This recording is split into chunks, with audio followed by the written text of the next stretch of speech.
kick.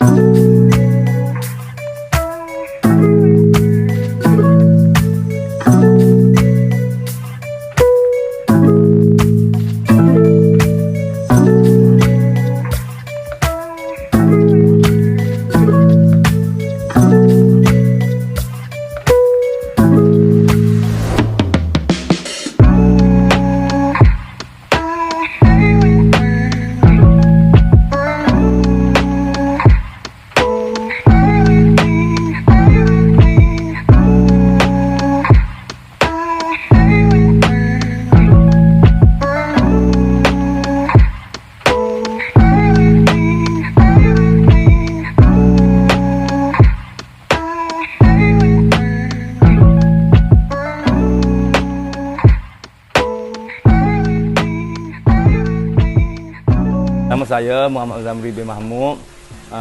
Pekerjaan saya adalah sebagai seorang pendidik lah, sebagai seorang guru.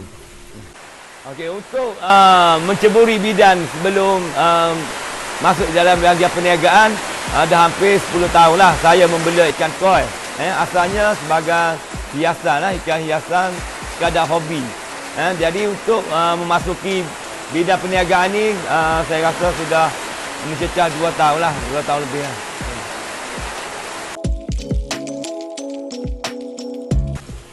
Kira minat dalam bidang perikanan ni ataupun aquaculture ni asalnya daripada hobi lah. Pada awal saya melihara ikan koi ni dah 10 tahun. Kemudian apabila kita nampak ada potensi untuk dimajukan, dan kita cubalah dari segi pembiakan lah untuk menghasilkan anak-anak koi. Sebenarnya saya peringkat awal saya tidak memilih bidang aquaculture.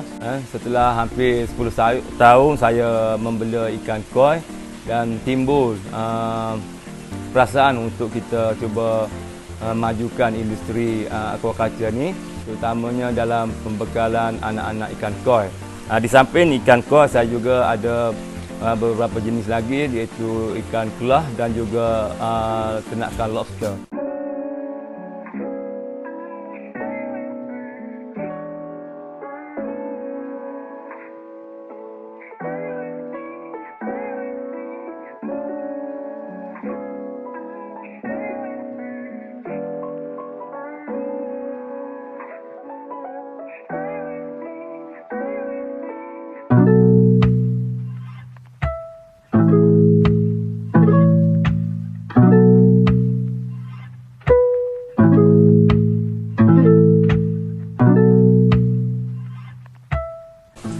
Kebiasaan daripada pengalaman saya setelah membiak beberapa ekor ikan, dari segi telur yang dikeluarkan oleh seekor ibu ikan koi ini boleh mencapai 40,000 biji lah. Walau bagaimanapun dia punya tahap penetasannya sekitar 80%. Di peringkat awal itu memerlukan penjagaan yang rapi lah untuk mengelakkan daripada kematian.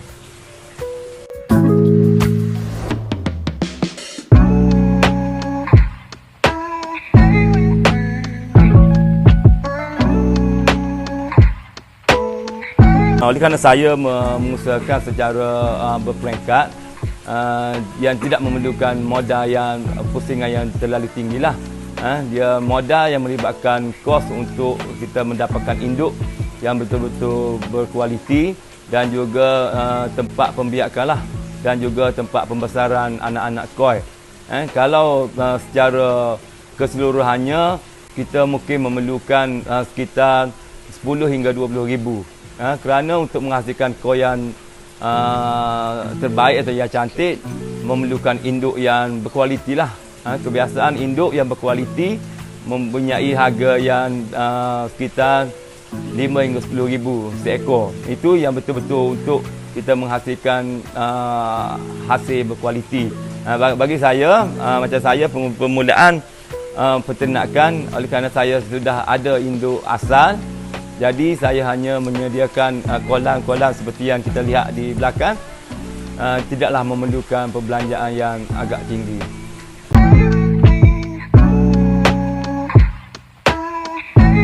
Usia ikan untuk kita boleh dijadikan induk untuk pembiakan bergantung kepada saiz.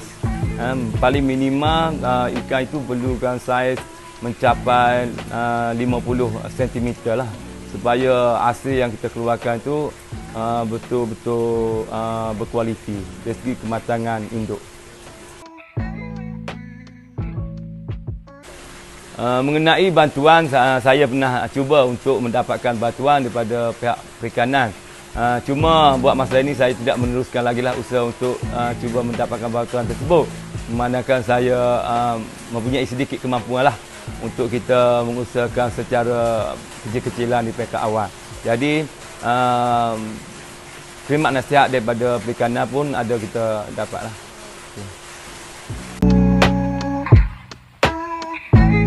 Okey, buat masa ini berdasarkan pengalaman saya, apa yang kita perlukan dari segi teknologi moden ini adalah sistem lah. Sistem bagaimana kita nak menguruskan sebuah kolam tu supaya dapat membekalkan oksigen yang mencukupi untuk pembesaran ikan yang melibatkan pam, sistem pam, pengudaraan, filter yang menggunakan pelbagai jenis filter bio dan juga filter biasa ni. Okey, dalam usaha kita untuk membuat peternakan ini, kita tak boleh lari pada cabaran, terutamanya dalam kita memelihara, memastikan ikan kita sentiasa berada dalam keadaan baik. Untuk ikan koi, masalah penyakit yang perlu kita beri perhatian seperti penyakit kutu air, penyakit cancing dan juga ekor busuk. Apabila dia menyerang ikan, boleh menyebabkan keseluruhan ikan kita kemungkinan akan mati. Jadi itulah cabaran. Dan yang kedua, cabaran lain yang juga kita hadapi mengenai bekalan tenaga lah. Contohnya tenaga elektrik. Sekiranya tenaga elektrik mati ataupun tidak dapat dibekalkan dalam jangka masa yang panjang, boleh risiko yang tinggi lah untuk ikan. Cara mengatasi masalah ni, kita sentiasa membersihkan kita punya sistem penapisan dan juga kita mesti membuat pemeriksaan kadar oksigen, kadar kotoran air supaya kualiti air sentiasa terjaga.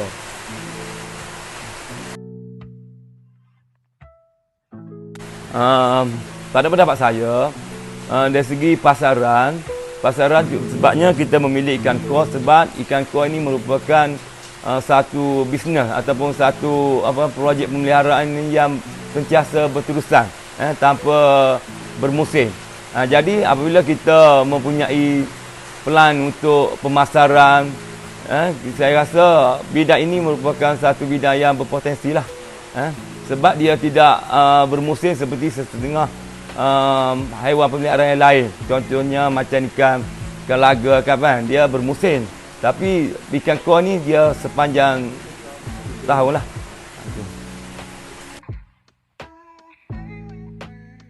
Bagi pendapatan saya yang bermula dengan skala yang kecil ni, bolehlah kita sekadar untuk menampung keperluan-keperluan dan juga adalah sedikit lebihan sebagai pengumpulan modal untuk kita mengusahakan secara lebih besar lah.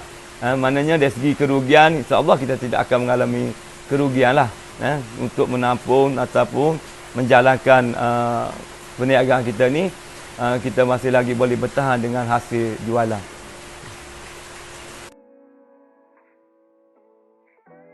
Okey, tip untuk pemilihan induk, yang pertama sekali dia tak boleh lari dah daripada membeli yang berharga ribuan ringgit lah. Sebab dari segi kualiti, biasanya untuk menghasilkan koi yang betul-betul berkualiti, kita memerlukan induk yang berasal daripada negara Jepun. Bukan kita dari segi pemilihan, kita melihat dari segi warna ikan, bentuk ikan, dengan jangka masa saiz, itulah boleh menghasilkan yang betul-betul berkualiti lah.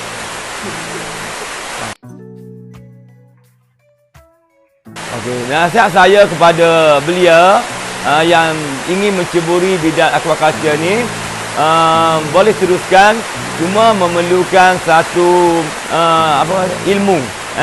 Kita memerlukan satu pengajian lah. Kita kaji tentang bidang yang kita nak ceburi, dan apa yang penting, usaha yang bersungguh-sungguh.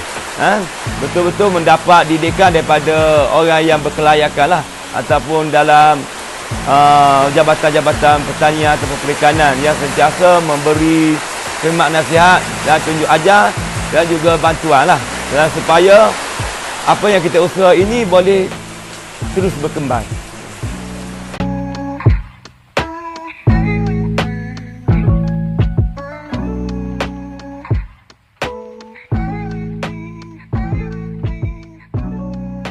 Okey. Buat tengok. Tengok. Tunjuk. Tunjuk.